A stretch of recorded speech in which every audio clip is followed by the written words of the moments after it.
Hello again, this is Doug, the 2-Minute Gardener. Are you looking for a rose and you want something tough? Well, let me introduce you to the rose that is so tough that darn thing sunk the Titanic. Yes, it's the Iceberg roses. These are really tough roses. They are really the most reliable, disease-resistant, always flowering, really tough roses. The original Iceberg comes in white, and now there's burgundy, which is this beautiful magenta purpley color. They're Floribunda roses, so they're going to throw lots and lots of color out on the stems, as you can see in these videos.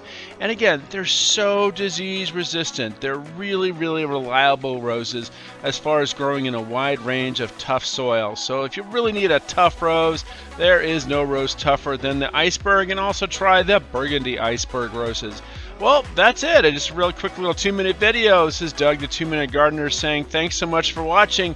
Make sure to smash that like button and subscribe to get more of my garden videos. Until next time, this is Doug, the 2-Minute Gardener, saying thanks for watching.